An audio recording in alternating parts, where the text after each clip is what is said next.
Hello guys, welcome to RPTV. So ang tutorial natin ngayon guys, paano mag-edit ng fake backflip sa CapCut. So for beginners lang to guys. So bago pala natin umpisan guys, shout out pala kay Atma Teresa Tagasa. So shout out sa'yo. So kung gusto nyong ma-shout out guys sa susunod nating video guys, comment lang kayo guys sa comment section, hashtag pa-shout out. So wag nyong lalagyan guys ng space guys para mag-highlight siya guys. So ayun nga guys, sana wag niyong kalimutan mag-subscribe and then i-click ang notification bell para updated kayo sa mga bagong video na ina-upload. So ayun nga guys, sa akin pala guys na CapCut guys, naka-pro siya guys. So hindi ko nakuha yung libre ni CapCut. So kayo guys, kung naka-pre kayo diyan guys sa CapCut nyo guys, so maganda guys. So sa mga hindi naman pre dyan, so naka-pro kayo guys, so ito panoorin nyo lang yung video ko guys. So pag nagkaroon kayo ng pre guys, so di alam nyo na yung backflip sa pag-edit guys.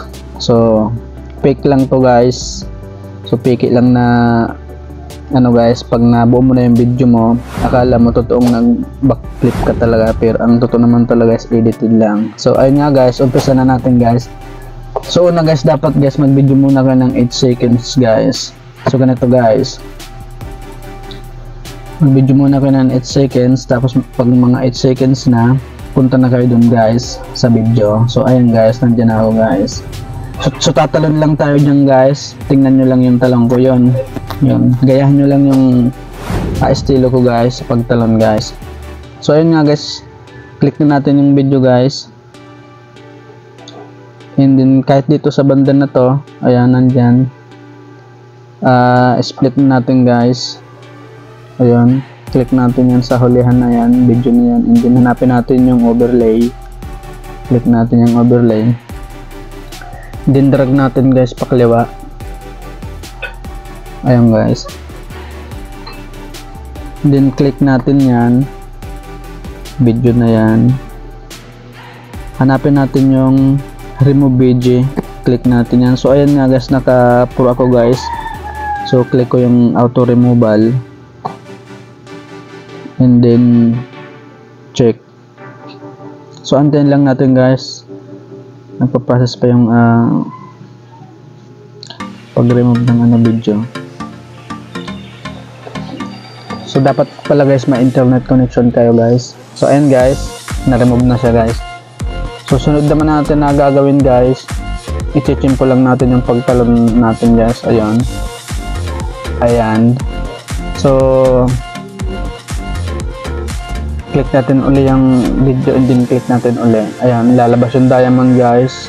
So add tayo ng diamond. Ayan, so wag muna natin siyang galawin.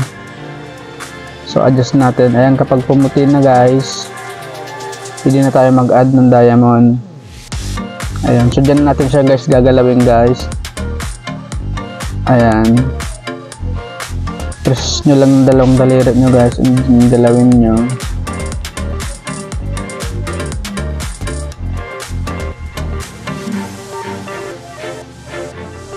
Ayan, adjust nyo lang guys. Ayan, sa banding yan.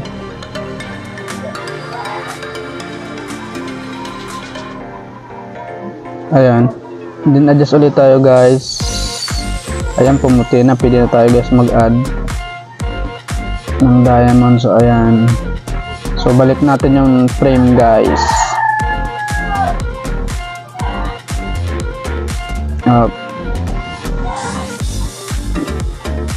Para hindi halata.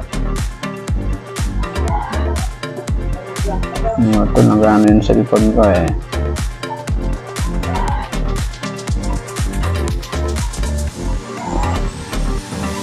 So ayan guys, so pwede na yan.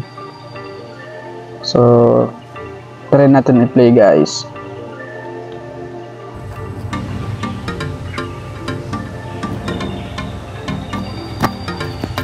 So ayun nga guys, so nakita nyo guys. So sa akin guys, hindi ko ma-export yan kasi nagkapura ko guys. So kung nakapira naman kayo guys, maganda guys. So sunod pala na tutorial natin guys, sa sunod na video natin guys, yung bean tumbling naman guys. Yun naman yung ituturo ko sa inyo guys, or ilalagay ko dyan guys sa end screen at saka sa comment section guys, ilalagay ko yung link. So bago pala natin i-end yung video natin guys, huwag niyong kalimutan mag-subscribe and then click ang notification bell para update ka sa mga bago kong video na ina-upload. So hanggang dito na lang guys, thanks for watching.